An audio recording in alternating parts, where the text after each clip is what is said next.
आजकल आपकी क्या मसरूफियात है? आजकल भी वही कर रही हूँ जो पहले करी, मुस्तकबिल में किसी सियासी जमात की सूरत में भी हो सकते हैं। जो कि बंद है और वो जो कि सो कॉल्ड आजाद है। मैं उनके साथ मैच नहीं करती। हमने पिछले दिनों आपकी एक प्रेस कॉन्फ्रेंस देखी, उसमें आपने मीडिया से बड़े गिले शिकवे किए। किसी मजबूरी के तहत कोई सहाफत करे तो फिर वो सहाफत तो ना हुई ना। अच्छा, आप ये भी कहती हैं कि ये जो इलेक्शन हुए 13 के, 18 के, 24 के, ये हमें पता है इसमें क्या हुआ। 2013 में ये डिसाइडेड था कि KPPTI को जाएगा, पंजाब PMLN को मिलेगा। चूँकि मुझे बताया गया था 2017 में कि 2018 में प्राइम मिनिस्टर कौन होगा।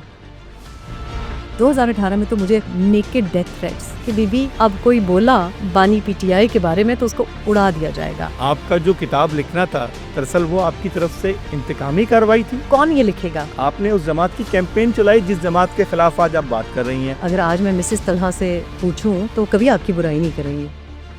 मिस रेहम, आपने एक फिल्म भी प्रोड्यूस की अलबन जाना करके, उसके बाद दोबारा से उस तरफ रुझान नहीं गया आपका? फैसल भाई ने पैसे देना छोड़ दिया। आपके मुताबिक जो भी मुल्क के हुक्मरान हैं, मेरा ख्याल है आपको भी पता है, सारी आवाम को भी पता है कि कुछ कबूतर उड़ा के पहुंचे हैं और कुछ के कबूतर उड़ाए गए हैं। बिस्मिल्लाहिर्रहमानिर्रहीम, अस्सलाम वालेकुम। पॉडकास्ट एट 5 के साथ आपका मेज़बान तलहा अनवर हाजिर खिदमत है। आज हमारे शो में मौजूद हैं एक ऐसी मेहमान जो कि शोबे सहाफ़त से ताल्लुक़ रखती हैं। शोबे सहाफ़त के अलावा भी बहुत कुछ किया है, जिसके अंदर फ़िल्म मेकिंग भी है, लोगों से बातचीत भी है और साथ ही साथ मुल्क के लिए बेहतर सोच होने के साथ साथ लोगों की ज़िंदगी में बेहतरियाँ लाने के लिए भी कोशां हैं। इस मुख्तसर से तारुफ से पहले मैं आपको ये बता दूं कि हमारी खुसूसी दावत पे आज तशरीफ़ लाने वाली मोहतरमा जनाब रेहाम खान साहिबा आज हमारी मेहमान हैं। अस्सलाम वालेकुम। अस्सलाम वालेकुम तलहा। वालेकुम अस्सलाम, खैरियत से हैं? अल्हम्दुलिल्लाह बिल्कुल ठीक ठाक। मुझे अभी तक शायद अफसोस है कि मैं आपका इंट्रोडक्शन इतनी तफसील नहीं दे सका जिसकी आप हकदार थी। आप थोड़ा मुझे पहले ये बताएं कि आजकल आपकी क्या मसरूफियात हैं और क्या कर रही हैं? सब मिलियन डॉलर क्वेश्चन तलहा, सब यही पूछना चाहते हैं कि कर क्या रही हैं, आखिर आप करती क्या हैं, क्या करती रहते हैं? तो आई थिंक कि आजकल भी वही कर रही हूँ जो पहले कर रही थी। अब थोड़ा-सा डॉक्यूमेंट करना शुरू किया है, क्योंकि जो मैं 2012 में जब पाकिस्तान आई, तो तब तो एक फैमिली सिचुएशन की वजह से आई, अपनी वालिदा के लिए आई। लेकिन साथ मैंने सोचा था कि 1-2 प्रोग्राम करूँगी, शायद थोड़ा-सा टीवी पे काम करूँगी। जैसे लोग सोचते हैं ना कि बाहर इतनी मेहनत की है, बाहर इतने बर्तन धोए हैं, इतनी ड्राइविंग की है, पाकिस्तान में आके मैं ज़रा थोड़ा-सा अय्याशी करूँगी, लेकिन वो हो नहीं सका। उसको छुट्टी ना मिली जिसने सबक याद किया, तो आई जस्ट गॉट इन्वॉल्व्ड और वो जो खैबर पुख्तनख्वा की जो डायनामिक्स थे, वो सियासत या वो सीन जो मुझे बचपन का याद था और बलूचिस्तान का भी, जो 2 एरियाज़ जो मेरा एरिया ऑफ इंटरेस्ट भी रहे एंड ऑब्वियसली बिकॉज़ मैं वो ज़बान बोलती हूँ, उस कल्चर को समझती हूँ और उसकी नॉलेज ज़रा ज़्यादा थी।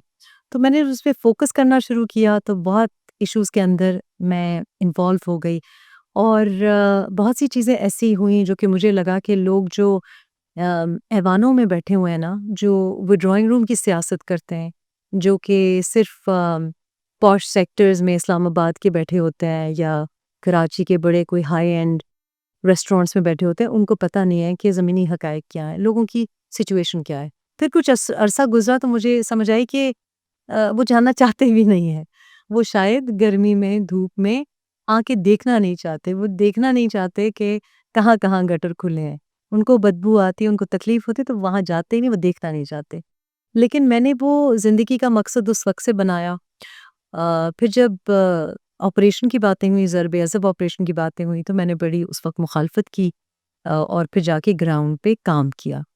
इस वजह से नहीं, क्योंकि मैं समझती हूँ कि इंतहा पसंदों को या दहशतगर्दी को रोकना नहीं चाहिए, लेकिन मैं ये समझती हूँ कि इसको इंटेलिजेंस बेस्ड होना चाहिए, जिसमें हमारी आर्म्ड फोर्सेस के जो हमारे कप्तान हैं, लांस नायक हैं, मेजर्स हैं, उनकी शहादतें भी ना हों और हमारे जो बच्चे और ख़वातीन हैं, वो दर-बदर ना हों। IDP जिसको कहते हैं, घर में रहते हुए घर से दर-बदर ना हों। तो मेरा ख़्याल है कि वो एक्टिविज़्म जो था उसको मैंने डॉक्यूमेंट कभी नहीं किया और उसकी वजह ये थी कि अक्सर ऐसे एरियाज़ में आप काम कर रहे होते हैं जहाँ आप नहीं चाहते कि उसकी फुटेज बाहर दुश्मनों के हाथों में आए। और मुझे उस वक़्त भी अंदाज़ा था कि प्रॉक्सी वॉर हो रही है, शुरू हो चुकी है। और वो वही हुआ, आपने देखा बलूचिस्तान में इतना बड़ा एक क्या कहेंगे, मतलब एक प्रॉक्सी वॉर की इंतहा हो गई जाफर एक्सप्रेस की सूरत में। और कैसे उनके पास इतनी इंटेल थी कि इस तरह से, मतलब ऑलमोस्ट 2 दिन लगातार आपने यरगमाल बनाया ख़वातीन को, बूढ़ों को, बच्चों को, लेबरर्स को, मज़दूर क्लास को। ना सिर्फ ये कि हमारी आर्म्ड फोर्सेस को और जो लॉ एनफोर्समेंट है, इंटेलिजेंस को, उसको मैनेज करना पड़ा, उसको बड़ी केयरफुली हैंडल करना पड़ा। लेकिन मुझे लगता है कि उसके बाद हमने अपना जो मौक़िफ़ था, दुनिया के सामने पेश नहीं कर सके।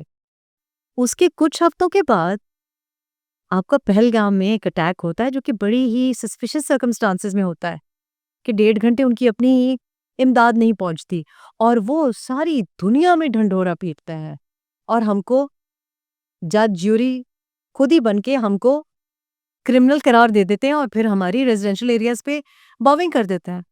तो मैं ये करती रही हूँ इतने सालों से। अब जो मैं जहाँ जहाँ जा रही हूँ, अब मैं उसको फिल्म कर रही हूँ और मैं दिखा रही हूँ लोगों को।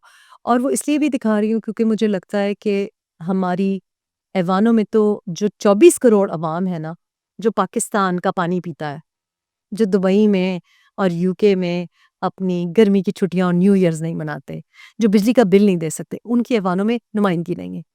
तो मैं ये समझती हूँ कि हमें हर हलके में जाके इनको ज़रा, आईना तो उनको नहीं दिखा सकते, लेकिन शायद मैं लोगों को इंस्पायर कर सकती हूँ कि आप ये बड़ी गाड़ियों वालों को नुमाइंदगी ना दें। वो लोग जो हलके में रहते हैं, जो आपके मोहल्लेदार हैं, जो उन्हीं स्कूलों से पढ़े हैं जिनसे आप पढ़े हैं, जिनकी कोई पर्ची नहीं है, उनको आप नुमाइंदगी दें। And I really want to focus कि ख़वातीन की नुमाइंदगी हो। और इसमें कोई, मेरे नज़दीक कोई ऐसी प्रॉब्लम नहीं कि जिसमें आपको अपनी कोई मशरक़ी जो रिवायात हैं या हमारा शरिया जिसकी इजाज़त देता है या नहीं देता, उसको क्रॉस किया जाए। मेरा ख़्याल है ये बिल्कुल पॉसिबल है कि हम अपनी चादर, चारदीवारी, अपनी जो कल्चरल सेंसिटिविटीज़ हैं, उनको मलहूज़ ख़ातिर रखते हुए हम ख़वातीन की नुमाइंदगी को आगे ला सकते हैं और उसके साथ-साथ फाइनेंशियल इंडिपेंडेंस। बहुत खूब। मिस रेहम, आपने जो बात की, जो आपने अपनी जद्दोजहद का ज़िक्र किया, उससे हमें ये पता लगता है कि आप मुख्तलिफ़ शोबाजात पे इंसानी ज़िंदगी के पहलुओं पे काम कर रही हैं। ये जद्दोजहद क्या सियासी होगी या ये महज़ एक खिदमत अवाम फलाही बहबूद एनजीओ की तर्ज पे रहेगी? देखिए तलहा, कराची में ना शिपा सर्विस चलती है। अब्दुल सत्तार ईदी साहब की सर्विस चलती है। आपको याद है जब 800 लाशें कराची में हीट वेव के बाद पड़ी थीं, तो शिपा की एम्बुलेंसेज़ आईं, हुकूमत की नहीं आईं। ये हुकूमतें ये समझती हैं कि जब कोई फलाही बहबूद के काम करता है तो वो कहते हैं अच्छा ये कर रहा है, चलो छोड़ो, मुझे क्या ज़रूरत है एम्बुलेंस सर्विस देने की, शिपा कर लेगी। तो मैं समझती हूँ ये सिचुएशन ही गलत है। मैं समझती हूँ जद्दोजहद सियासी ही होनी चाहिए और सियासी जद्दोजहद के बड़े एस्पेक्ट्स होते हैं। एक होता है कि आप एमपीए बन जाएँ, किसी की मखसूस नशिस्त पे, जो कि ख़वातीन के लिए एक रोल, महदूद किस्म का रोल बनाया हुआ है कि आप एक वाज़ की, एक डेकोरेशन पीस के तौर पे आ जाएँ, आपकी सुनी ना जाए, आपको बोलने की इजाज़त ना हो, बस आप कोई अच्छा-सा पीला जोड़ा पहन के आएँ तो स्पीकर साहब कहेंगे क्या वाह! जोड़ा आपने पहना हुआ है। ये एक महदूद-सा रोल है। दूसरा एक रोल मैं समझती हूँ सियासी जद्दोजहद का, वो है कि आप लोगों को आगाही भी दें और उनको एनेबल करें कि आपको खुद अपनी नुमाइंदगी करनी है। क्योंकि मैं समझती हूँ हर चीज़ सियासी है। ये पानी हम पी रहे हैं, इसका जिस क्वालिटी का पानी हम पी रहे हैं, बिजली जनरेटर की आवाज़ मुझे आ रही, ये सब सियासत है। हम जिस तरह से रह रहे हैं, जिस खौफ में ज़िंदा है, ये सारी सियासी जद्दोजहद ही से मुमकिन है कि या ये हम ठीक कर लें या हम इस तरीके से बैठे रहें। तो मेरी आदत नहीं है, आई एम अनकॉम्प्रोमाइजिंग पर्सन। मैं ये मानने को तैयार ही नहीं हूँ। जैसे मैं पाकिस्तान में आई तो लोगों ने कहा मैडम यहाँ पे ऐसे ही होता है, यही चलता है। तो देखिए अच्छी चीज़ किसी किसी माशरे की पिक करनी चाहिए। जो चीज़ अच्छी है, हमारे माशरे में बहुत सी अच्छी चीज़ें हैं। फॉर एग्ज़ाम्पल के बिजली भी नहीं आती 20-20 दिन, पानी भी नहीं आता, टैंकर को आप 18,000 रुपए भी देते फिर भी पानी नहीं आता, लेकिन मुस्कुरा रहे हैं, ये अच्छी बात है। बेहतरीन। यानी ठीक है? कि इस बात को आप पबांग रहल कहती हैं कि आपके कुछ सियासी अज़ाइम हैं, जो मुस्तक़बिल में किसी सियासी जमात की सूरत में भी हो सकते हैं। आई थिंक क्योंकि देखिए जो एग्जिस्टिंग सियासी जमातें हैं आप क्या, अगर मैं क्रू से पूछूं तो क्या आप मुझे बख्श देंगे ये जो इस वक्त जो सियासी जमातें हैं, वो जो कि बंद है और वो जो कि सो कॉल्ड आज़ाद हैं, मैं उनके साथ मैच नहीं करती। हम में से कोई जो भी नौकरी पेशा है, जो भी अपने बिल खुद देना चाहता है, ठीक है? जिसके बिल कहीं और से नहीं आ रहे, जिसका पेट्रोल फ्री नहीं है, जो गाड़ियाँ खुद खरीदता है, जो कि अपने हैंडबैग खुद खरीदता है, जूते खुद खरीदता है, हम इनके साथ बैठ ही नहीं सकते। ना ये हमारे साथ बैठ सकते हैं, ना मैं इनको बर्दाश्त कर सकती हूँ, ना ये मुझको बर्दाश्त कर सकता है, क्योंकि मुझसे तो जी हज़ूरी नहीं होती। मिस्र आपने सहाफ़त से अपने करियर का आगाज़ किया और अब आप एक नए सफ़र का आगाज़ करने जा रही हैं। मगर इस सफ़र के दौरान आपने कई मुश्किलात भी देखी और हमने पिछले दिनों आपकी एक प्रेस कॉन्फ्रेंस देखी जो ग़ालिबन कराची में ही थी। उसमें आपने मीडिया से बड़े गिले-शिकवे किए। आपने कहा मीडिया जो है ये नहीं करता, मीडिया वो नहीं करता। देखिए मीडिया जो भी फ़ैसला लेता है वो हालात और वक़्त के दायरों के तहत लेता है। अगर उसको कोई डायरेक्शन देने लगे तो फिर वो मीडिया तो ना हुआ ना। देखिए, मीडिया अगर हालात को देखकर किसी मजबूरी के तहत कोई सहाफ़त करे तो फिर वो सहाफ़त तो ना हुई ना, फिर तो उसको कुछ और नाम दिया जाएगा। तो मीडिया से मेरे गिले हैं, और मेरे मीडिया से पहला गिला ये है कि अमेरिका में मीडिया जो कर रहा है ना, वो उनकी डीप स्टेट के मुताबिक कर रहा है। उनका जो एजेंडा है, उनका जो लॉन्ग टर्म गोल है कि उन्होंने चाइना कंटेनमेंट करनी है, उन्होंने आपका जो गज़ा सी फ्रंट है, वो लेना है, उन्होंने एक नई कैनाल बनानी है, उन्होंने कंटेन करना है उनको सीरिया के बाद फ़लस्तीन, फ़लस्तीन के बाद ईरान, ईरान के बाद टर्की, खुदा न ख़ास्ता पाकिस्तान की तरफ भी मैली नज़रें। ये उनका एजेंडा है, तो दैट्स फाइन। यूके में भी लोगों का एजेंडा हो सकता है। पाकिस्तान में मीडिया का एजेंडा क्यों उनके एजेंडे से मैच करता है? पाकिस्तान में जो मीडिया का एजेंडा है ना, तो आप अवाम की बात करता है। मीडिया जो है आपको नहीं बताता। अगर मैं कोई बात ऐसी उजागर करूं, फॉर एग्जांपल मैं भी मानसेरा से आई हूँ। मेरा वालिद साहब का जो आबाई गांव है वो मानसेरा बेल्ट में आता है। वहां पे जंगलात में आग लगी हुई है, हर साल लगती है। मेन स्ट्रीम मीडिया को फुर्सत ही नहीं है। मेन स्ट्रीम मीडिया एक सियासी पार्टी और एक सियासी किरदार के बीच में से निकल ही नहीं पाता। और ये अब आप देखें कि उस दिन जब मैंने ये मुबारकबाद देने के लिए गई, प्रेस क्लब के जो सदर हैं, वो भी हमारे हमारे ही एरिया से हैं, और वो बहुत, मुझे बड़ी खुशी हुई कि दोबारा उनको सदर बनाया गया। मैं उनको मुबारकबाद देने के लिए गई थी। उन्होंने कहा जी प्रेस कॉन्फ्रेंस करें। मैंने प्रेस कॉन्फ्रेंस की और मैं उनसे गिला ये कर रही थी कि भाइयों, बीबियों, मुझे क्यों नहीं पता चला ग्रीन इनिशिएटिव के बारे में? आप मुझसे सवाल पूछ रहे हैं। अव्वल तो मुझसे ना पूछे, ज़रदारी साहब से पूछे, सदर साहब वो हैं। दूसरा ये कि ये चीज़ वायरल नहीं हुई, वायरल कुछ और हो रहा है। तो मैंने कहा कि वो तो अगर अपने को वायरल कर रहे हैं, इट्स फाइन। एक पार्टी का तो ये मौक़िफ़ हो सकता है, टारगेट हो सकता है। मीडिया क्यों, मतलब मुझे भी सामने देखते हैं। नहीं, मैंने नहीं सवाल का जवाब देना। आई एम नॉट इंटरेस्टेड। मुझे नहीं पता किसके कोर्ट केसेस चल रहे हैं, कौन अंदर है, कौन कितने अरसे अंदर है, कौन बाहर है, ना पूछें। मैंने कहा मैं तंग आ गई हूँ। अब आप उनकी ज़हानत देखें कि उन्होंने वो एक क्लिप निकाल के वो वायरल किया। पूरी 40 मिनट की प्रेस कॉन्फ्रेंस जिसमें मैं ये कह रही हूँ कि भई बताओ तो सही, शहबाज शरीफ प्राइम मिनिस्टर है, टीवी पे नहीं दिखाते हो तुम लोग। बताओ तो सही कि फील्ड मार्शल साहब को यूके इतने हाई प्रोफाइल विज़िट पे बुलाया हुआ था उस वक़्त। यूके बुलाया हुआ था, किंग ने बुलाया हुआ था, किंग चार्ल्स ने बुलाया हुआ था। मैंने कहा वो आप दे ही नहीं रहे हैं। तो मैं तो ये पूछ रही थी क्या कितने डॉलर मिल रहे हैं आपको कि आप नहीं बता रहे कि प्राइम मिनिस्टर कौन है? नहीं बता रहे कि फील्ड मार्शल को यहाँ कीनोट स्पीच देने के लिए बुलाया है। अब उन्होंने वो सारा का सारा, और ये मेरा ख़्याल है कि या तो मीडिया की काहिली है, या वो बहुत तेज़ है, या आप लोग बाकी बहुत सुस्त हैं। बिकॉज़ मैं समझती हूँ कि ये जो सहाफ़त हो रही है, ये 3+1 शोज़ जो हो रहे हैं, ये एक चीप लो कॉस्ट मॉडल है, जिसमें कोई भी आपने कंक्लूज़न नहीं देनी। आपकी नीयत नहीं है अच्छा प्रोग्राम प्रोड्यूस करने की, क्योंकि सस्ता मॉडल है। एक को इधर से बुलाएँ, एक को दूसरी तरफ से बुलाएँ, वो एक-दूसरे को थप्पड़ मारें, गालियाँ दें, बीच में एक कहे नहीं, नहीं, नहीं, बस ये आपका प्रोडक्शन मॉडल है। और हमने किया है 2012 से। मैंने पाकिस्तानी 8 बजे का शो किया है, 10 बजे का शो किया है, और तब भी मैंने ये जो है ना, ये फ़ुज़ूलियात इजाज़त ही नहीं दी। उस वक़्त इतना बुरा नहीं था, उस वक़्त भी हमें एजेंडा मिलता था, उस वक़्त भी हमें 3 लाइन्स मिलती थी, मुझे भी मिलती थी, नहीं फ़ॉलो की। अच्छा, आप ये भी कहती हैं कि ये जो इलेक्शन हुए 13 के, 18 के, 24 के, ये हमें पता है इसमें क्या हुआ। आखिर ऐसा क्या हुआ? ज़रा हमारे व्यूअर्स को भी बता दें। देखिए 2013 में तो थोड़ा-थोड़ा हुआ। 2013 में तो इतना नहीं हुआ and I think probably because लेकिन आई डू थिंक कि 2013 में ये डिसाइडेड था कि केपी पीटीआई को जाएगा, पंजाब पीएमएलएन को मिलेगा। पीएमएलएन को आखिरी मिनट तक ये पता नहीं था, बहुत ज़्यादा डरे हुए थे ये। 23 मार्च का जब जलसा मैंने चूँकि पहले जलसे नहीं देखे थे, तो 23 मार्च का जलसा मैंने पहली दफ़ा एक पीटीआई का जलसा देखा। तो मुझे कोई ख़ास बहुत आउट ऑफ द ऑर्डिनरी भी नहीं लगा और मुझे बुरा भी नहीं लगा। लेकिन जब मैंने तो जाके वहाँ पे देखा और नॉट ओनली सहाफ़त की नज़र से but actually because I had never seen a PTI जलसा मैंने कभी 23 मार्च का किसी का भी जलसा नहीं देखा था। तो मुझे काफ़ी डिसऑर्गनाइज़ भी लगा, कुछ अच्छी बातें लगी, मैंने बड़ा उसका फ़ेयर एक अकाउंट दिया। लेकिन उसके फॉलोइंग वीक मेरी कुछ मुलाकात इंटरव्यूज़ के सिलसिले में किसी से पीएमएलएन की लीडरशिप से हुई, तो मुझे लगा कि वो बड़े डरे हुए थे। तो मुझे नज़र आ रहा था क्योंकि मुझे लगा कि मैं तो अब नई आई हूँ पाकिस्तान में, मुझे क्या पता है?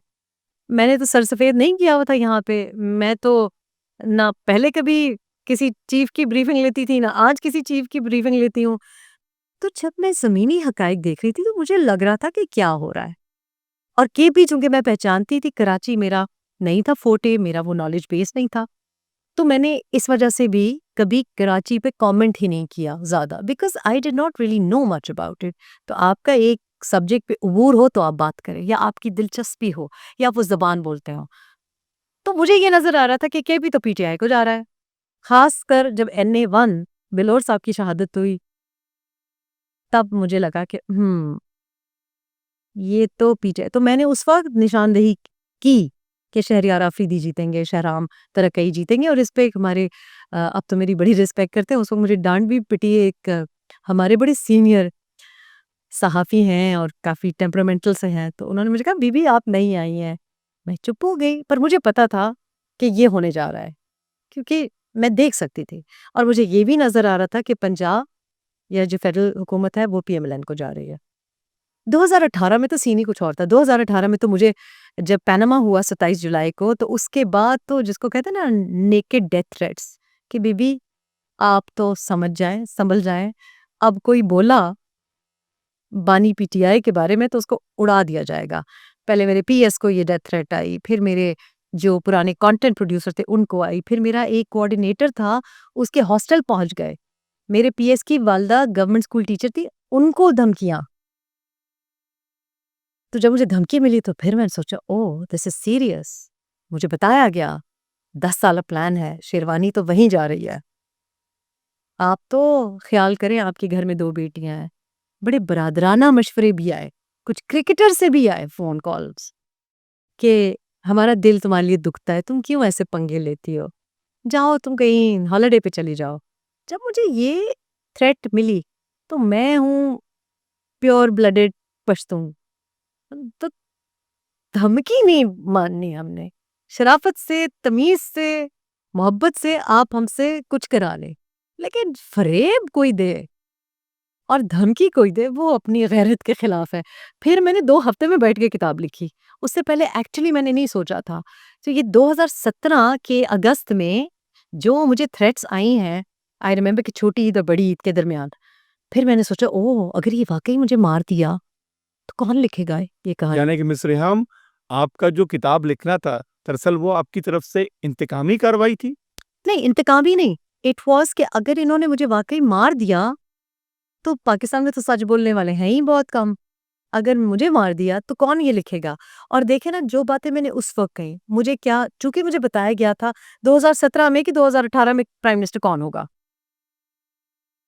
मुझे ये बताया गया था और मुझे ये भी बताया गया था कि उनको भी हम लॉलीपॉप दे रहे हैं। वो भी अपनी शेरवानी शायद से लाएँ लेकिन मिलेगी इधर। तो मुझे पता था कि मेरे पास वक़्त बहुत कम है कि मुझे वाक़ई अगर उड़ा दिया गया, तो कौन लिखेगा?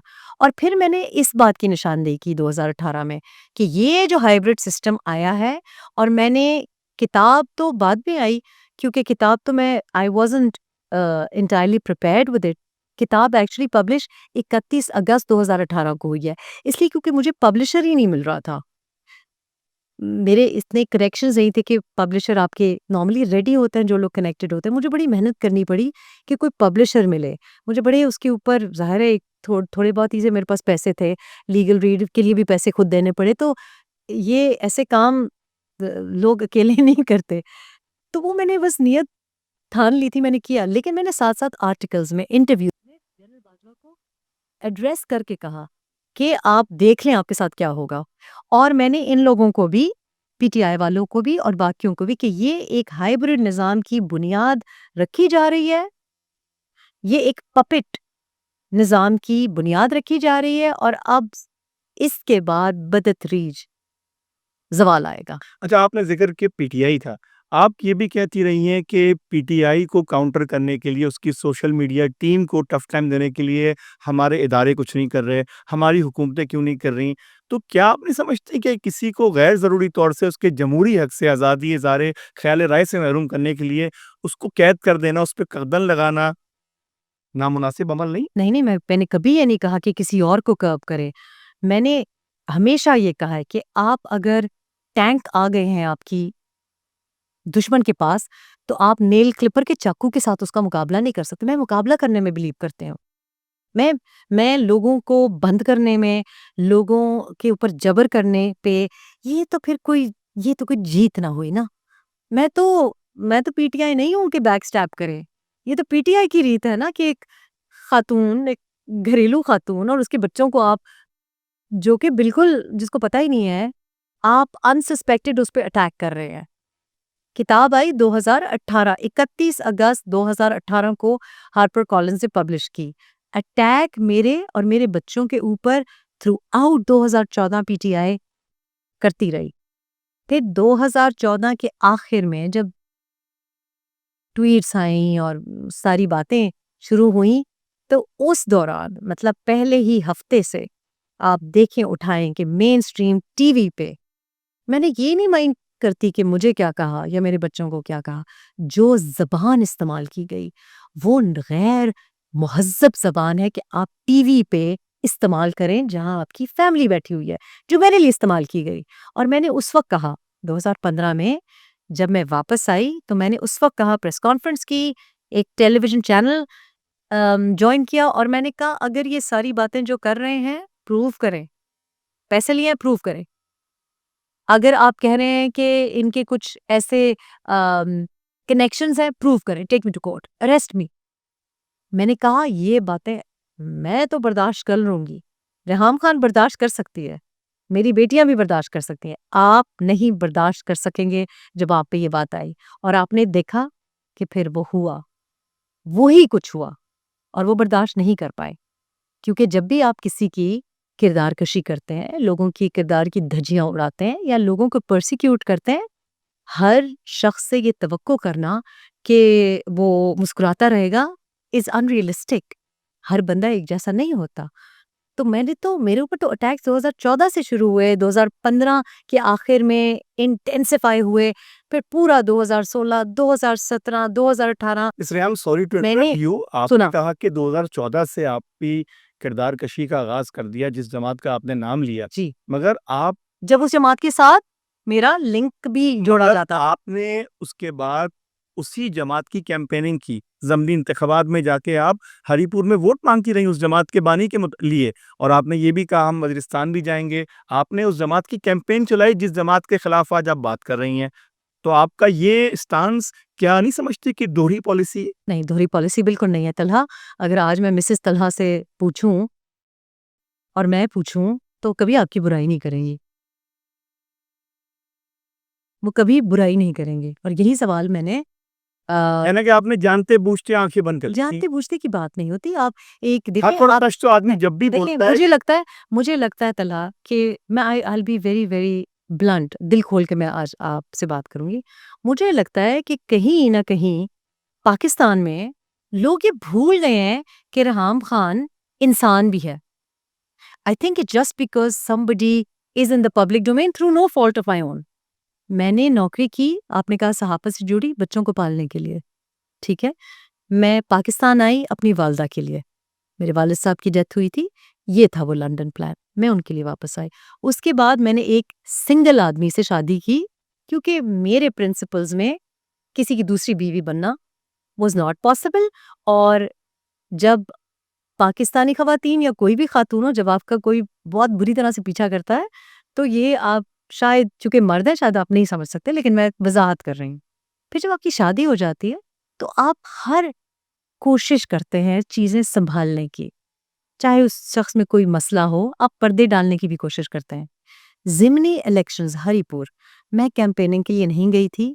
अपनी वीडियो मैं मौजूद है सोशल मीडिया मैं वजाहत करती हूँ। मैंने यही कहा ना कि मौजूद है। मैंने कहा तलक, चूंकि पाकिस्तानी कौम शायद भूल गई है कि मैं थोड़ा-सा इंसान हूँ, ठीक है? इतना रोबोट। और मैंने आपको कहा कि मैं ये बर्दाश्त कर लूँगी, लेकिन कल अगर आपकी बेटी से किसी ने खुदा न खास्ता इस तरह से इनह्यूमेन रवैया रखा, जो कि मेरे साथ रखा गया है, वो नहीं बर्दाश्त कर पाएगी। मैं तो उसे बहुत ज़्यादा बर्दाश्त कर सकती हूँ। So let me explain. जब हम ज़िमनी इलेक्शंस की बात करते हैं हरीपुर की, ये जुलाई-अगस्त की बात है, जो कैंडिडेट वहाँ था, वो कैंडिडेट चूँकि मेरी वालदा का ताल्लुक हरीपुर डिस्ट्रिक्ट से था, और जिस कैंडिडेट की कैंपेनिंग के लिए हम गए, वो मेरे नाना की फैमिली फ्रेंड्स हैं। यानी कि वो जिसका चाचा है, वो बच्चा हमारे घर में पला है। ये मैं इसका ताल्लुक बनी गाला से नहीं है। अब हमारी तरफ ये रिवाज है, आई am not sure, I am sure Karachi में भी ये रिवाज है, कि जब आपकी किसी के साथ सोशल इंटरैक्शंस होती हैं, फैमिली फ्रेंड्स होते हैं, तो वो तवक्को आपसे ये करते हैं, अगर आप रेहाम खान हो या ना भी हो, किसी की पॉलिटिकल कनेक्शन में अहलियां हो या ना भी हो, तो वो आपसे तवक्को करते हैं कि आपको गाँव बुलाते हैं, और तमाम बीबियां आके सारा जो आपका अवाम है उसको बताती हैं कि अच्छा जी, इधर ठप्पा इत्थे लाई, ठीक है? फिर आप उनको बताते हैं कि जी राजा साहब हैं, ठप्पा इत्थे लाई। फिर उनको रटाते हैं कि अच्छा ये टांगे पे, अच्छा टांगे पे। फिर वो कहती हैं रिक्शे पे, नहीं नहीं नहीं टांगे पे। तो हम ये बचपन से करते आए हैं, ये एक तरीका है। मुझे ये बताया गया था, यही बताया गया था कि अच्छा ये आपके भांजे के दोस्त के चाचा हैं, और मेरे नाना की भी, जैसे मैंने आपको बताया, और ये आपकी वालदा का वो है। हम आपको आपकी वालदा का गाँव दिखाएँगे, क्योंकि मेरी पैदाइश पाकिस्तान की नहीं है। मैंने वाक़ई अपनी अम्मी का गाँव नहीं देखा होता। तो मुझे ये बताया गया था, और ये बताया गया था कि आपको हम पनिया दिखाएँगे, और ये बताया गया था कि बस वो लंच होगा, और वहाँ पे मतलब जैसे शामियाने लगे होते हैं ना, ख़वातीन की तरफ जाएँगे। ये तो मुझे बताया ही नहीं गया था कि मैं घर से निकलूँगी और पीछे अनाउंस कर दिया जाएगा कि जी भाभी की अमली सियासत। Nobody discussed this with me.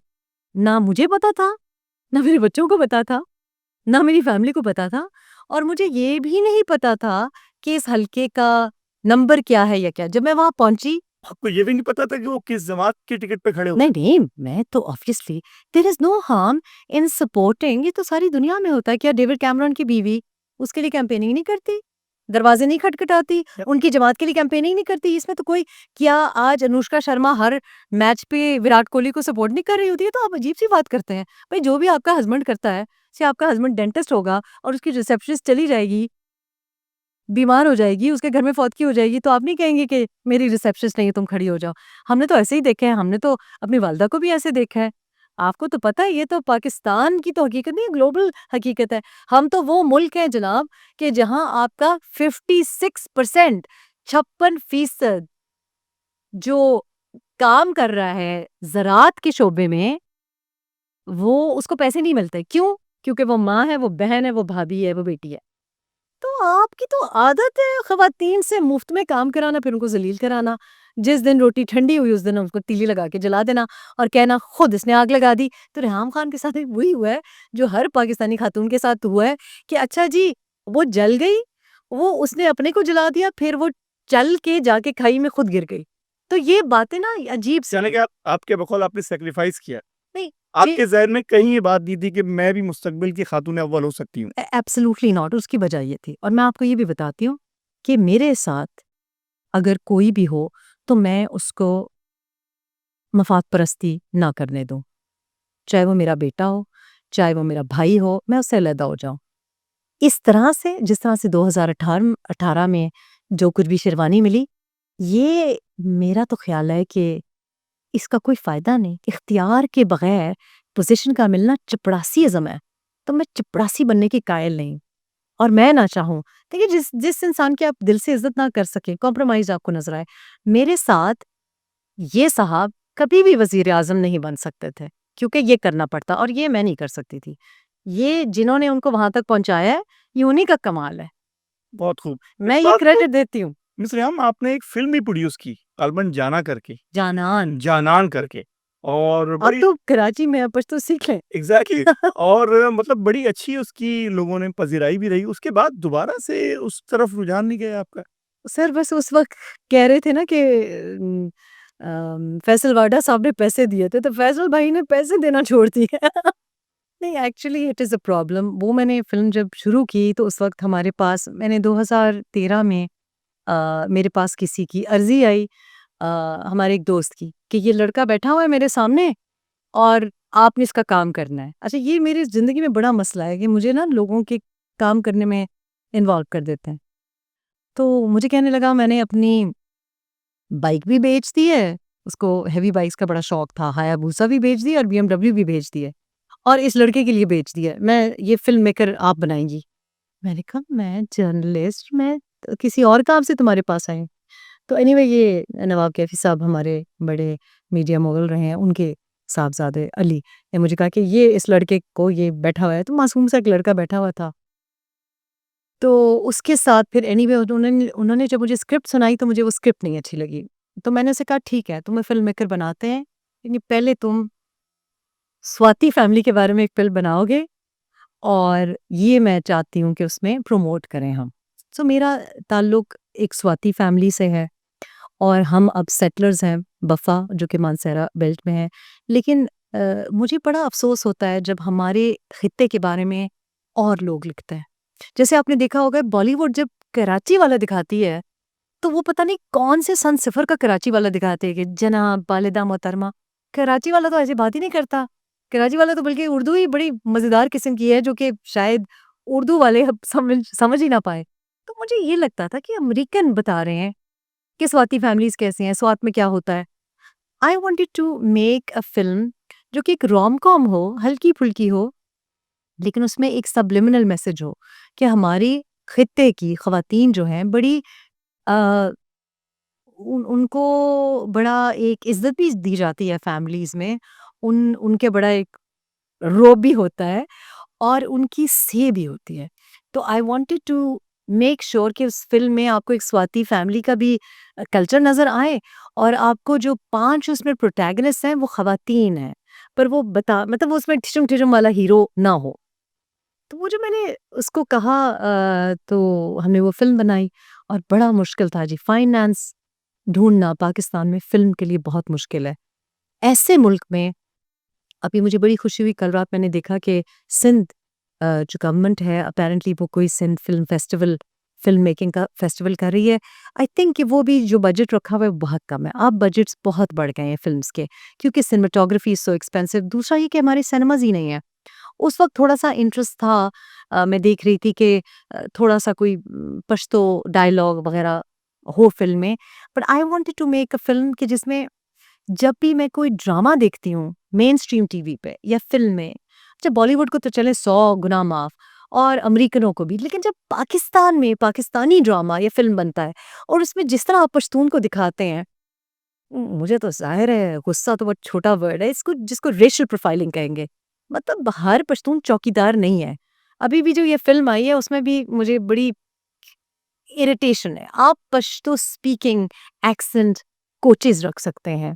अभी ये जो नई फ़िल्म आई है लव गुरु उसमें एक गाना है जो कि इंतहाई नाज़ेबा है। तो आप पश्तो अगर आपको बोलनी नहीं आती तो किसी से पूछ लें कि इस गाने का मतलब क्या है? 2025 में मुझे समझ नहीं आया कि माहिरा ने कैसे पढ़ी-लिखी और बहुत मतलब एक प्रोग्रेसिव खातून है, उन्होंने माना कैसे ऐसा गाना? उस गाने के बहुत ही गलत मतलब है और इसलिए गलत मतलब है कि अभी शर्मीला फारूकी साहिबा ने एक बिल पास करवाया है। 12 साल लगा के एक बिल पास करवाया है, जो कि सिर्फ़ इस्लामाबाद के लिए है। उसमें भी मौलाना साहब उनको पता नहीं उनको क्या मसरूफ़ियात में से टाइम मिल गया है उनको कि उसके खिलाफ प्रोटेस्ट करें कि 18 साल से कम उम्र बच्ची के साथ आप शादी नहीं कर सकते। और इस गाने के जो अल्फ़ाज़ हैं, दे आर शॉकिंग।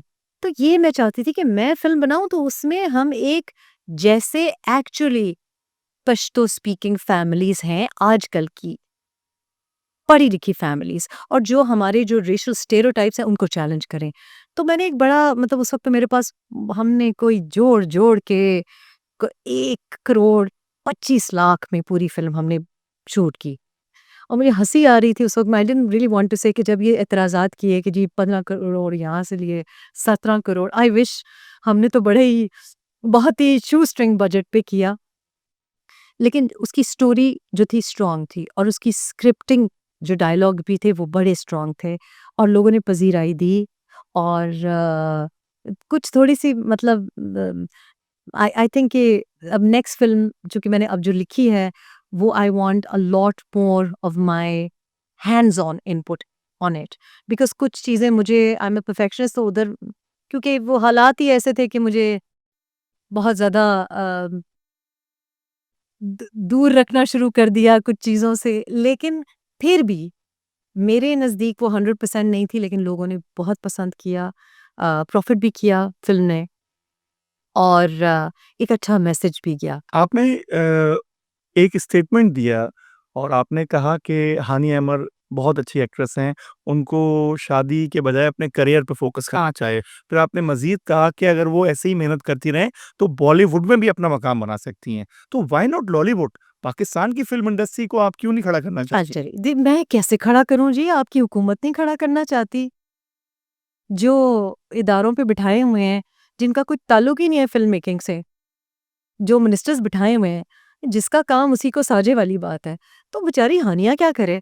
वो तो हानिया की तो मैं कहती हूँ कि मेरे अगेन यही ये जो मेरा भांजा है जिसकी मैं आपको बता रही थी जिसकी वजह से हरिपुर में कैंपेनिंग की, उनकी ये बड़ी क्लोज़ फ्रेंड थी, ये साथ पढ़ते थे, और यूसुफ खान ने मुझको ऐसे डब स्मैश पे एक बच्ची की दिखाई।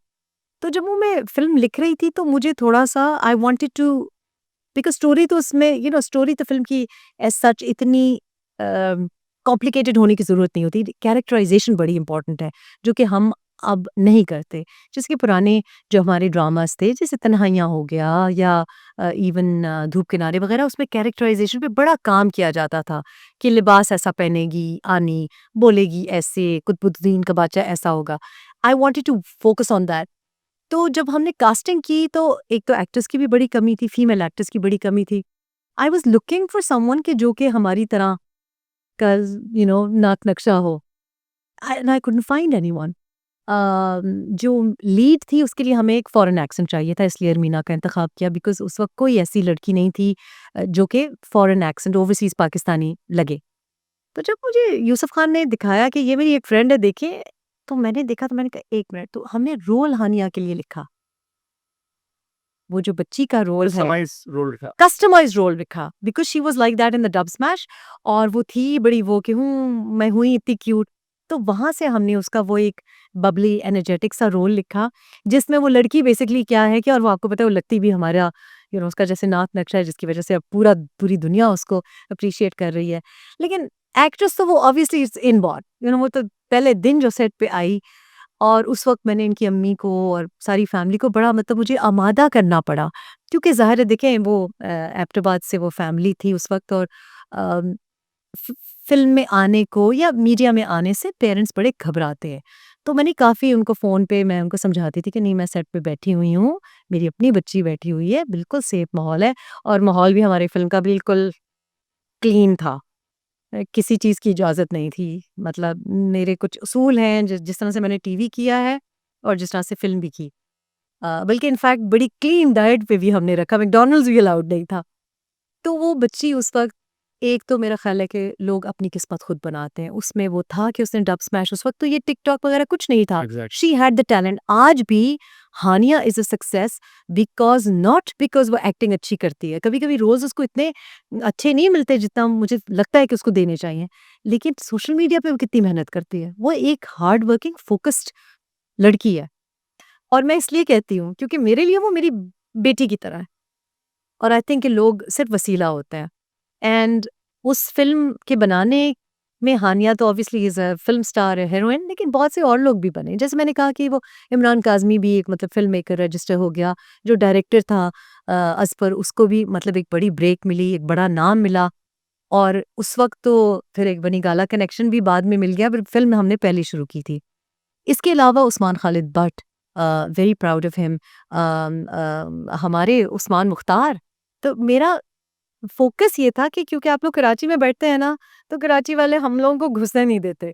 तो मैं इस्लामाबाद, एबटाबाद, हज़ारा, केपी, क्योंकि आई नो कि हमारा पैच बड़ा टैलेंटेड है, मैं चाहती थी यहीं पे बैठ के हम फ़िल्म बनाएँ। एंड एक्चुअली मेरा उस वक़्त टारगेट ये था कि हम वहीं एक फ़िल्म सिटी बनाएँ कि बच्चे कराची ना आना पड़े। हमारा आज जो स्टार है ना, आप देखें, चाहे वो करीना कपूर ही क्यों ना हो, पेशावर से सबका आगाज़ है। राज कपूर हो, फिरदौस जमाल हों, यूसुफ खान, दिलीप कुमार हों, शाहरुख खान। इमरान अशरफ, नहीं अभी भी जो हमारे जो जो टैलेंटेड हैं, शफ़ात अली, ये अंदरून पेशावर, हमारी ये जो बच्ची है, अभी एक और इनफैक्ट अमीर गिलानी, ये सारी पेशावर में बहुत टैलेंट है, हज़ारा में बहुत टैलेंट है, लेकिन एक्सेस नहीं होती ना, हर कोई कराची नहीं आ सकता।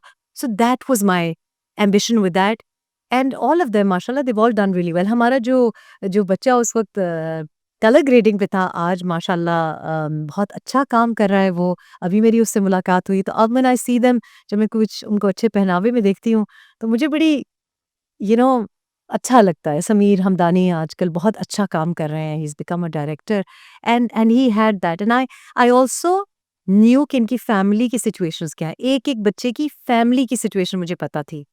तो आई नो कि हानिया जैसी बच्ची, आपको पता है कोई प्यारी बच्ची 17 साल 18 साल की होती है, उसको कहते हैं जी ये तो बड़ी खूबसूरत है, इसकी शादी करा दें। तो ये देखिए ना, वो व्हाट हैज़ शी डन, वो मतलब बेटों से ज़्यादा, जिसमें एक फ़िल्म मतलब का मशहूर मकालमा है ना कि हमारी छोरियाँ छोरों से कम है क्या? हाँ, तो नहीं, ये वही वाली बात। नहीं छोरे तो हमारे हैं ही कम, लेकिन हमारी छोरियाँ हमेशा से, लेकिन you see what I am saying is कि उसने उसने जो जो हानिया ने किया या जो समीर ने किया, समीर तो ऑब्वियसली एक्टिंग नहीं करा, तो मे बी, पर मुझे तो पता है ना कि कौन-कौन सा बच्चा कहीं पहुँचा है। एंड आई जब भी मैं, अब जैसे हानिया की अगर मैं कहीं पिक्चर देखती हूँ, मेरे दिल में ये खुशी नहीं होती कि she is a film star. दिल में ये खुशी होती है कि she has delivered for her family. उसने अपनी माँ के लिए, अपनी बहन के लिए जो किया, that's what I want Pakistani women to do. Very bad. And I think कि आपने कहा ना लॉलीवुड, लॉलीवुड में बेचारी उसको, मतलब कोई सिनेमाज़ तो आप खोलें पहले, सिनेमाज़ आप बंद कर रहे हैं। सिनेमाज़ सारे के सारे आपको पता है किनके हाथों में हैं और बंद भी पड़े हैं। उसके बाद फ़िल्म मेकर्स, मतलब आपकी सिनेमेटोग्राफी में लोगों को तरीका ही नहीं आता, कलर ग्रेडिंग के लिए, एडिटिंग के लिए, साउंड मिक्सिंग के लिए हम थाईलैंड जाते हैं। आप देखिए ना कि हमारा क्या यहाँ पे इंफ्रास्ट्रक्चर ही नहीं है। फिर जो लॉबिइंग है, जैसे पॉलिटिक्स में लॉबी होती है ना कि सब अपनी ही फैमिली को रिजर्व सीट्स पे ले आते हैं। आई एम सॉरी, मैं तो ब्लंट बात करूँ, ये कराची में भी है कि चाहे बच्चे में टैलेंट हो ना हो, इधर भी है। जैसे पॉलिटिक्स में डिनेस्टीज बनी हुई हैं, आपके फिल्म और ड्रामा सीन में भी है।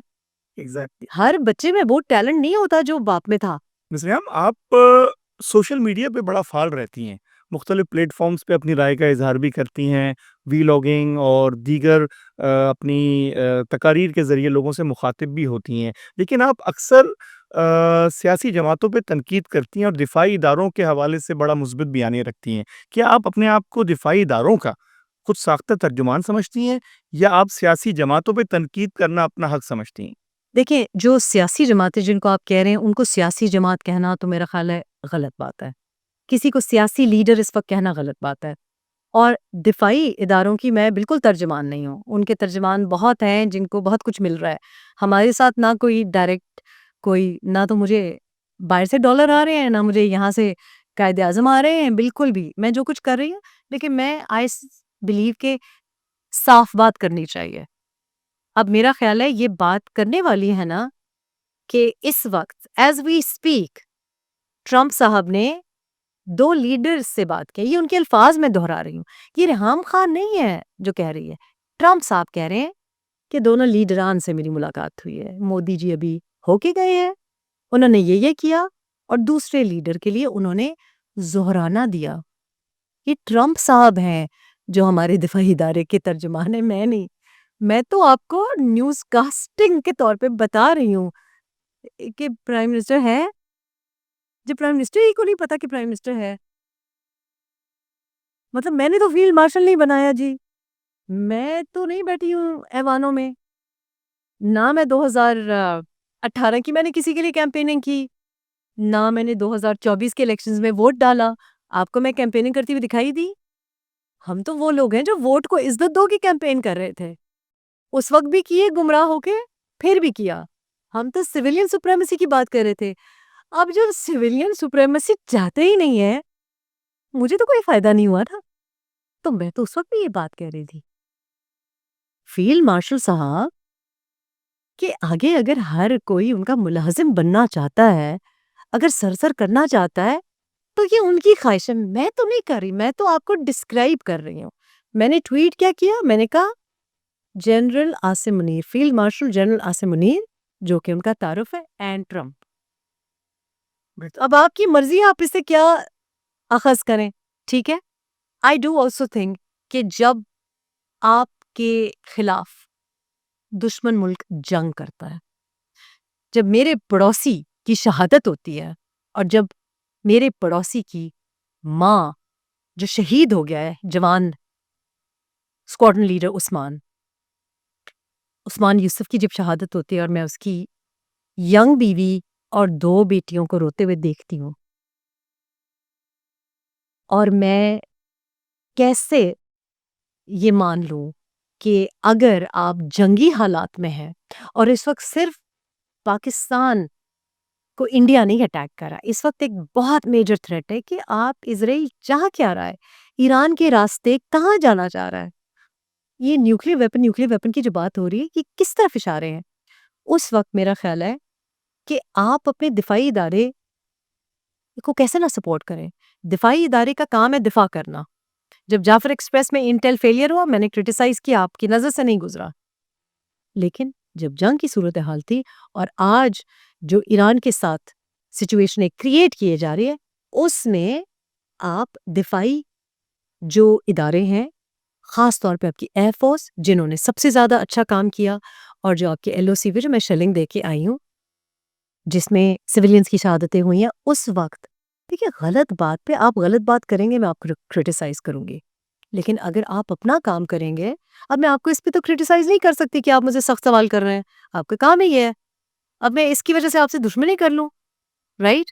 लेकिन अगर आप कोई गैर महज़्ज़ब बात करेंगे, या आप कोई ऐसी बात करेंगे जो मुझे लगता है आपको नहीं करनी चाहिए, क्योंकि हमारा कल्चर अलाउ नहीं करता, या हमें ऐसी बात करनी नहीं चाहिए क्योंकि मुस्तकबिल के लिए कोई मसला हो सकता है। सो अगर फील्ड मार्शल से प्राइम मिनिस्टर साहब को कोई मसला नहीं है, तो आपको रेहाम खान से क्या तकलीफ है कि वो फील्ड मार्शल को कह रही हैं कि जी field marshal and Trump. But I certainly do think कि पॉलिटिकल लीडरशिप का फुकदान है, वैक्यूम है, आपने बात और ये मेरा कसूर नहीं है, ये इन पॉलिटिकल पार्टीज का कसूर है। अगर लोग चपरासी बनना चाहते हैं, तो इसमें मेरा क्या कसूर है? तो मिस्र हम इस वक्त आपके मुताबिक जो भी मुल्क के हुक्मरान हैं या जो भी इलेक्टेड रिप्रेजेंटेटिव्स हैं, क्या वो इलेक्टेड रिप्रेजेंटेटिव्स तो नहीं है ना जी। यानी कि आप मुकम्मल तौर पे उनको सिलेक्टिव रिप्रेजेंटेटिव्स कह सकती हैं, या आपके मुताबिक वो ईमानदारी से ऐवानों में नहीं पहुंचे? देखिए, मेरा ख्याल है आपको भी पता है, सारी अवाम को भी पता है कि कुछ कबूतर उड़ा के पहुंचे हैं, और कुछ के कबूतर उड़ाए गए हैं, ऐसे ही पहुंचे हैं। और मैं ये भी बिलीव करती हूँ कि आपने जो बात कही ना, मैं जब इनकी स्पोक्स पर्सन नहीं बन सकती, जब मैं किसी सियासी लीडर का हैंडबैग उठा के नहीं फिर सकती, तो व्हाट मेक्स यू थिंक कि मैं किसी वर्दी वाले का स्पोक्स पर्सन बनना पसंद करूंगी? आपके ख्याल में कि आपके तरफ पैगामात नहीं आते? चॉइस तो आपकी होती है ना। पाकिस्तान इस I am not against what our deep state wants. If anything, I think हम जहां तक पहुंचे हैं वो अपनी डीप स्टेट की वजह से पहुंचे हैं। न्यूक्लियर वेपन डीप स्टेट की वजह से है ना। हमारे पास एक न्यूक्लियर वेपन है जो कि डिटेरेंट है, वो हमने किया ना। वो चाहे जो भी उसका क्रेडिट ले, अब्दुल कदीर खान साहब मेरे पड़ोसी थे, मुझे पता है उनके क्या तासुरात थे, उनके क्या पर्सनल व्यू पॉइंट्स थे, उनको तो कोई बोलने नहीं देता था। वो इनके बारे में क्या ओपिनियंस रखते थे, वो मैंने सुनी हुई है, उनकी फैमिली से सुनी हुई है। तो ये बात समझने की ज़रूरत है कि जो काम दिफाई लीडरशिप का है, उस पे मुझे कोई एतराज़ ना है, ना हो सकता है। आई बिलीव कि न्यूक्लियर वेपन को प्रोटेक्ट करना चाहिए। आई थिंक कि राइट नाउ अगर कोई कहे कि मैं उनकी स्पोक्स पर्सन हूँ तो ये अनफेयर होगा, इसलिए बिकॉज आज फील्ड मार्शल साहब जब वापस पहुंचते हैं पाकिस्तान और जो आपको एक कम्युनिके रिलीज होता है उसमें क्या है, क्या कहा है कि इसराइल का ईरान पे अटैक जो है हम उसको गलत समझते हैं। ये तो नहीं कहा ना कि उनका दिफाई हक है इसराइल का। अगर ये कहते तो हम कहते जी ट्रम्प साहब ने खरीद लिया है। द फैक्ट कि he is balanced an American China relationship कैसे किया आई डोंट नो, लेकिन हमारे पॉलिटिकल लीडरशिप नहीं कर सकी। मिस रेहान, सऊदी और ईरान का रिलेशनशिप भी मैनेज किया है ना, उन्होंने ने किया है। अब करना उनको नहीं चाहिए, उसूली तौर पे उनको नहीं करना चाहिए, प्राइम मिनिस्टर को करना चाहिए, उसूली तौर पे पॉलिटिकल लीडरशिप को करना चाहिए, लेकिन द फैक्ट इज कि उन्होंने किया है। Miss I Rehan, would have liked it कि पॉलिटिकल लीडरशिप करे, लेकिन नहीं किया। आप for the sake of argument ये बात मान लेते हैं कि जी जो भी क़यादत इस वक्त मुल्क की सतह पे मौजूद है वो बिल्कुल दुरुस्त तरीके से नहीं ऐवानों में पहुंची है, तो फिर आप क्या समझती हैं कि आपके मुताबिक जो वोट था, जो हुक्मरानी का ताज था, वो किसके सर पे सजना चाहिए था, या कौन सी वो जमात है कि जिसके वोट लेके दूसरों की झोलियों में डाल गए? उसका नाम लेना पसंद करेंगे आप? तलहा मैं इससे एक और I want to go step further. I think कि बात ये नहीं है कि ये इस बार ऐवानों में कैसे आए हैं। यू नीड टू अंडरस्टैंड कि जब आप कह रहे हैं ना कि फॉर एग्जांपल आप कहना ये चाह रहे हैं ब्लंटली पुट कि आपका ख्याल है कि पीटीआई का वोट पीएमएलएन को दिया गया। नहीं, ऐसा नहीं हुआ। पीटीआई को केपी दिया गया, पीटीआई को केपी दिया गया। 13 की बात कर रही हैं? अभी की बात कर रहे हैं। पीटीआई को केपी 2024 में दिया गया और पंजाब पीएमएलएन तो नहीं कहना चाहिए, जो भी कोalition है उसको दिया गया। ठीक है, बलूचिस्तान में जो हुआ, कराची में जो हुआ, दूर ही क्यों जाएं, कराची ही देख लें। ठीक है, I don't agree with that और उसकी रीजन है। एंड इट्स नॉट कि जी पीटीआई का वोट नहीं मिला या पीएमएलएन का वोट नहीं मिला, there is it's a deeper, ये समझने वाली बात है। बात ये है कि ये लोग जो ऐवानों में जा रहे हैं, जिस तरह से जा रहे हैं, ये गलत है। आपको लगता है ये पीटीआई, ये जेयूएफ है, ये पीएमएलएन? नहीं, ये एक है, ये एक है। ये 22 फैमिलीज थी जब पाकिस्तान बना, अब 5 है। पीटीआई और पीएमएलएन टेलीविजन प्रोग्राम में एक दूसरे को थप्पड़ मार रहे हो, बाद में मशरूबात के ऊपर आंखों देखा हाल है, साथ बैठे होते हैं, एंकर भी साथ बैठे होते हैं। इन्होंने मजाक बनाया हुआ है, आपको अच्छी तरह से पता है तला, आपको अच्छी तरह से पता है इनकी बिजनेसेस इकट्ठी हैं, इनके ठेके इकट्ठे हैं, आपस में डील हुई होती है, इस दफा तुम सेंटर में आना, नेक्स्ट टाइम मैं प्रोविंस में आऊंगा। तो बात यह है कि हमारी अवाम जो है ना, उसको किसी को तो बताना पड़ेगा ना कि इनकी हकीकत क्या है। बताना पड़ेगा कि जी इस्लाम के नाम पे आप को सिर्फ वोट बैंक को केटर करें, इनकी हकीकतें लोगों को बतानी पड़ेंगी। मैं समझती हूँ ये तरीका ही गलत है। मैं समझती हूँ कि जो शख्स अपने हल्के में रहता नहीं है, 4-4 हलकों से किसी को भी इजाजत नहीं होनी चाहिए। ना बिलावल भुट्टो को एनए 127 कोई लेना देना नहीं है। 80% स्विंग वोट वहां पे क्रिश्चियंस का था। वहां पे क्या काम है? ना वहां पे अता तारर का काम है, ना वहां पे बिलावल भुट्टो का काम है। जो बंदा पिंडी जाता ही नहीं है, उसको पता ही नहीं है उधर से उसके हल्के में क्यों आप लोगों का कसूर है, ये अवाम का कसूर है। You need to understand. जलसे पे लोग आप लेके आते हैं, कोचेस भर के आप लेके आते हैं, इनके कॉन्वॉय, इनके डाले, इनकी काली विएटे आप लोग भेज रहे होते हैं अपने घर गिरवी रख के कि जी इन्होंने कहा सिर्फ काले डाले आएंगे। आप रोजेस की पेटल्स इन पे फेंक रहे होते हैं, फिर असेस ये करते ओ इसके जलसे पे 1 लाख बंदा था, वो 1 लाख बंदा वो तो नहीं लेके आया, जो बंदा लेके आया है। तो ये तो सारा सिस्टम ही गलत है जी। सबको जी ओ मेरा लीडर महान है, ये भी कल लीडर, वो भी कल लीडर, ये एक तरफा मोहब्बतें है ना, दे डोंट लव यू। अगर वो आपसे मोहब्बत करते तो इस वक्त एक बंदा जो जेल में बैठा है उसके लिए कैंपेनिंग हो रही है, और बाकी जो उसके लिए तंदूर वाला बेचारा मासूमियत में जलील हो गया है, उसका क्रिमिनल रिकॉर्ड बन गया है। इज्जतदार फैमिलीज की लड़कियां जो कि टिकटॉकर्स नहीं है और आप उनको इंटरव्यू भी नहीं करेंगे, उनके पुलिस रिकॉर्ड्स बन गए, उनकी जमानतों की बात नहीं हो रही। हर एक ने एक एक अपना एक कल्ट लीडर बनाया हुआ है जी। आई लव यू, वो they don't love you, they don't love you.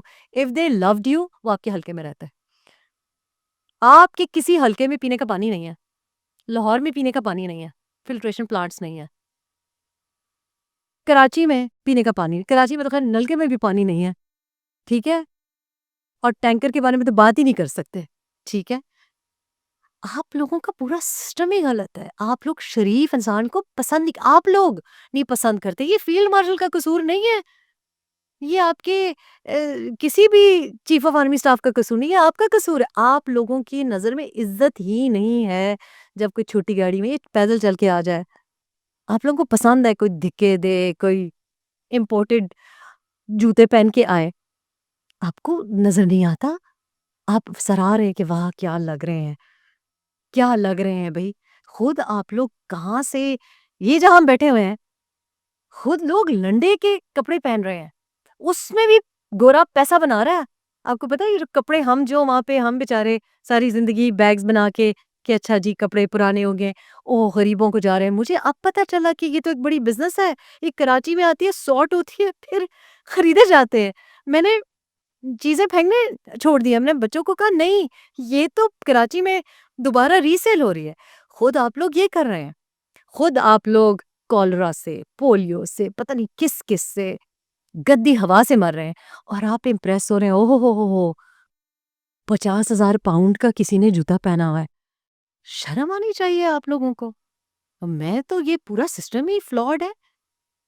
फूलों की पत्तियाँ आप फेंके मुफ्त है और फिर आप तवक्को करते हैं कि जी आपसे मिलते नहीं हैं। नजरिया आपने बड़ा अच्छा बेड़ा उठाया है लोगों को हकाइक बयान करने का और अमली तौर पे मैं सिर्फ हकाइक नहीं, मैं आप लोगों को असेंबलीज़ में घसीट के लेके जाऊँगी। मैदान अमल में जाके आप मैं लेके जाऊँगी आपको। जद्दोजहद का आगाज करने का इरादा रखती हैं आप, मगर क्या आप समझती हैं कि जो बातें आप कर रही हैं, आपसे पहले भी कई लोग कर चुके हैं?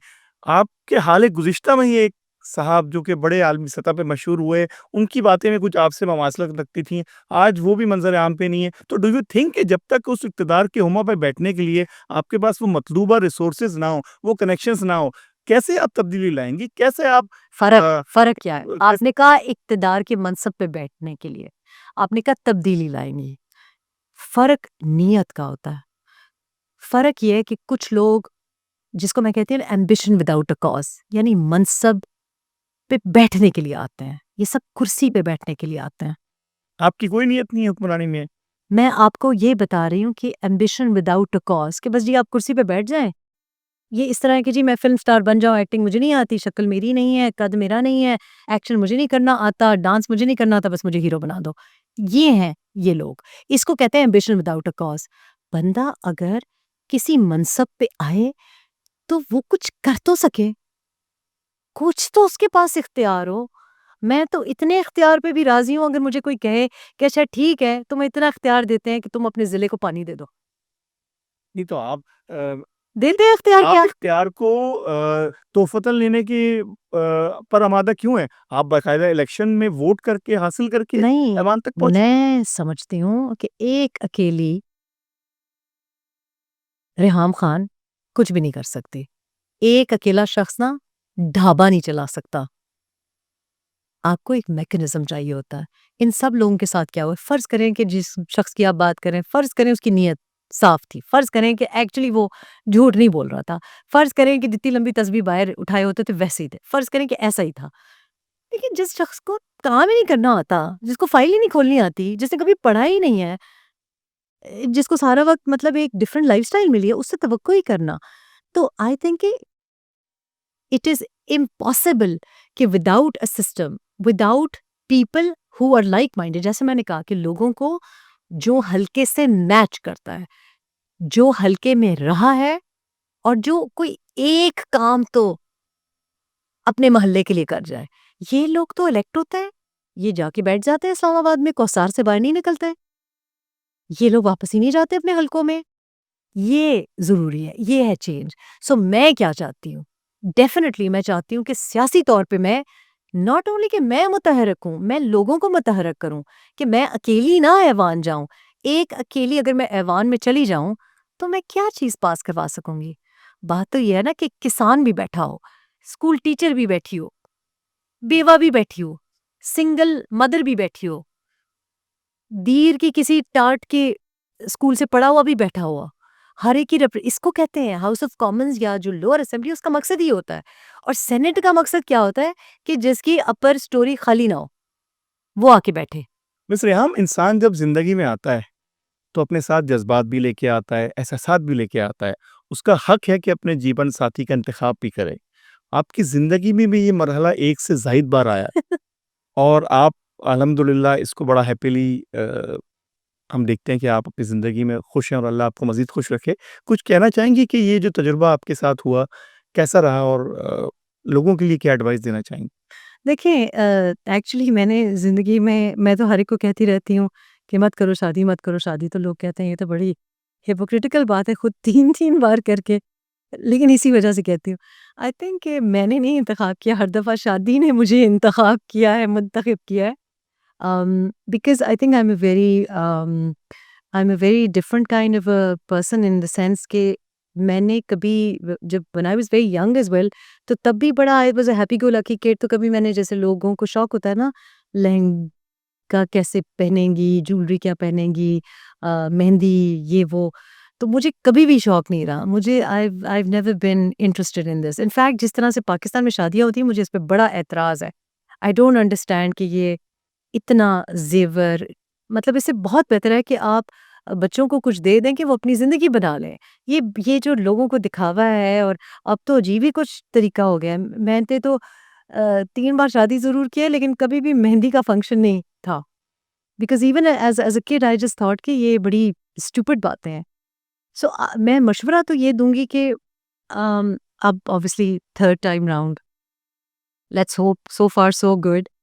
जो चीज़ें मुझे लगता है ज़रूरी हैं, आई थिंक कि देखिए मेरी उम्र में शादी करना, जहाँ आपकी एक डिफरेंट डायनामिक्स हैं, मतलब मैं फाइनेंशियली इंडिपेंडेंट हूँ, मैंने इतना कुछ सहा है कि मैं बहुत सी चीज़ें अब ऐसी हैं कि जो एक यंग बच्ची जिनका मुकाबला नहीं कर सकती, उसको डराया जा सकता है, उसको धमकाया जा सकता है। फिर वन मस्ट नॉट फॉरगेट कि जब यंग उम्र में बच्ची की शादी होती है, जो कि जहाँ उसके बच्चे होने होते हैं, उन्होंने फैमिली इकट्ठी शुरू करनी होती है, उस वक़्त इसलिए मैं हानिया जैसी बच्चियों को ये कहती हूँ कि एक तो यंग उम्र में शादी इसलिए नहीं करनी चाहिए लड़कियों को, और अब शायद मेरा ख़्याल है लड़कों को भी, क्योंकि लड़की का फाइनेंशियली इंडिपेंडेंट होना अब एक मजबूरी बन गई है। आई विश कि ऐसा ना हो।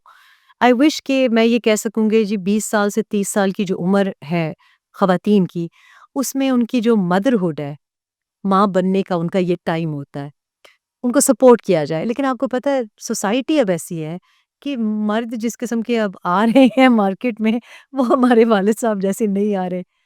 तो आइडियली तो ये हो कि लड़की की शादी हो, उसको हक महर उधर ही, हक महर मोअज्जल दिया जाए, उससे छीना ना जाए। उसको जैसे शरिया में है, जैसे मतलब एक मौज़ूब सोसाइटी में होना चाहिए कि चलें, वो बच्चे होंगे, उसके बेबीज़ होंगे, वो बच्चों की लुक आफ्टर करेगी, उसको सपोर्ट किया जाए। फाइनेंशियली भी सपोर्ट किया जाए, ये उसका हक है, इमोशनली भी नर्चर किया जाए, सपोर्ट किया जाए।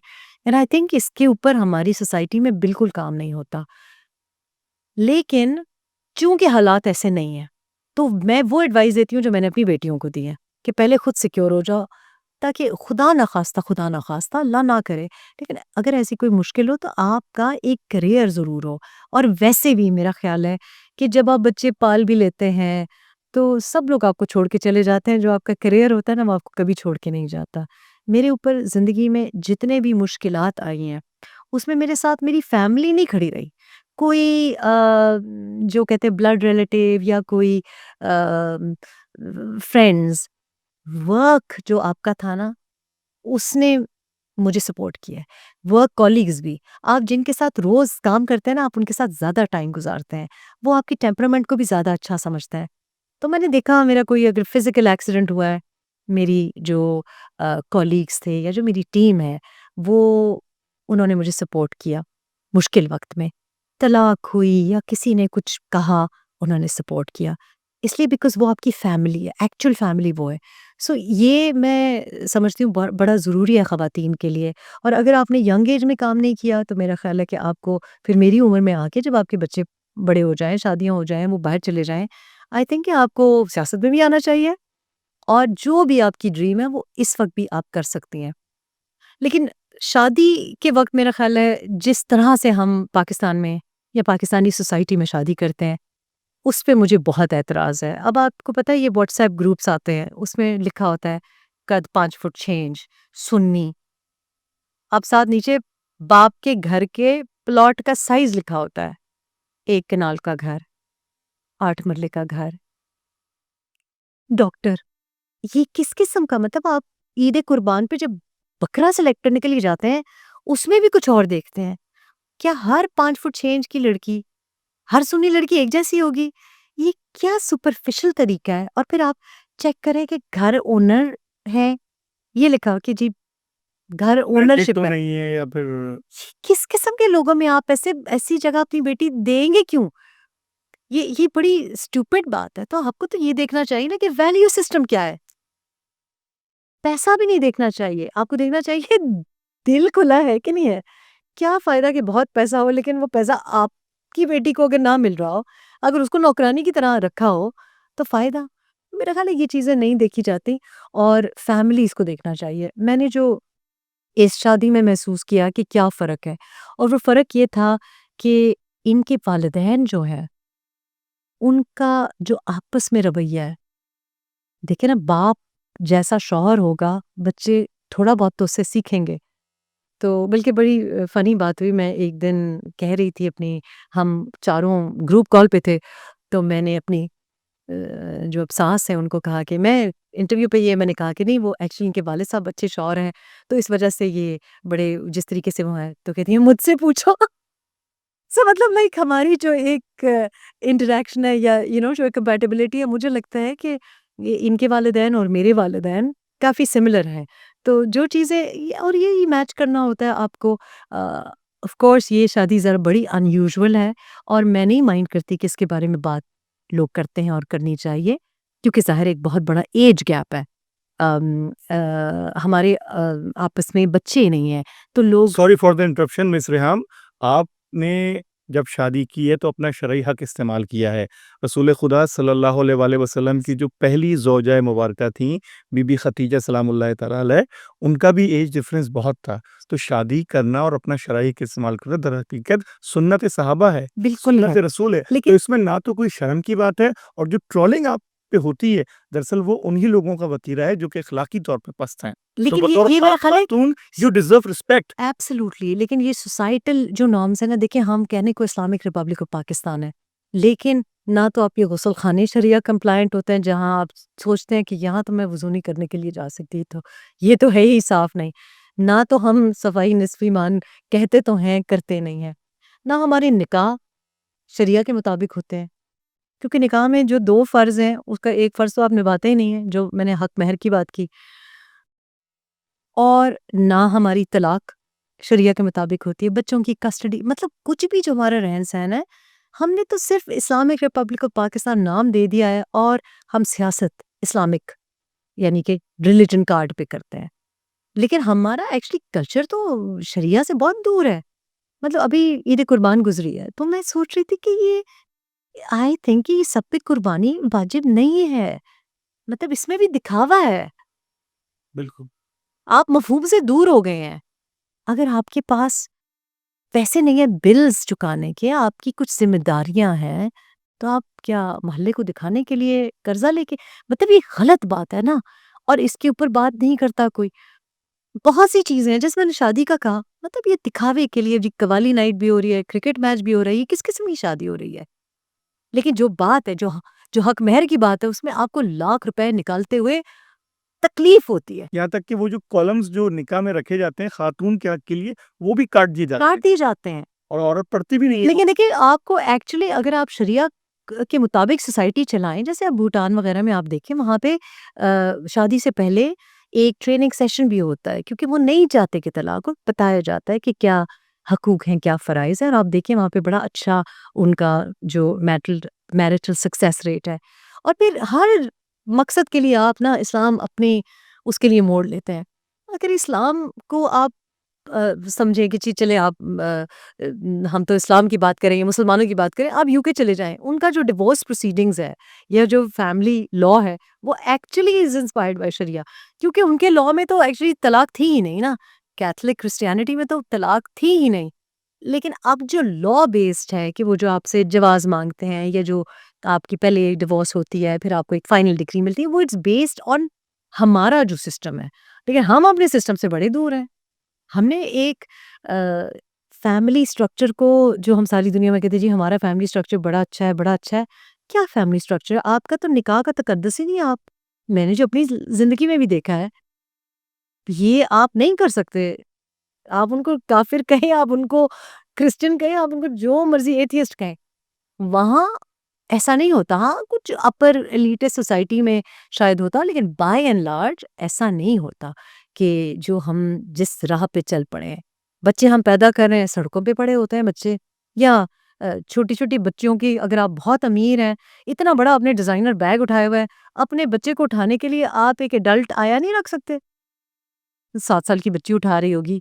कुछ अजीब ही हमारे कुछ नॉर्म्स बन गए हैं और ये सारी चीज़ें आई थिंक इनको एड्रेस करना चाहिए। तो ये जो मेरी शादी है, मैं चाहती हूँ कि लोग डिबेट करें इसके बारे में, क्योंकि बिल्कुल शरिया में या लीगली आप किसी बालिग शख्स से शादी कर रहे हैं, उनकी भी तीसरी शादी है।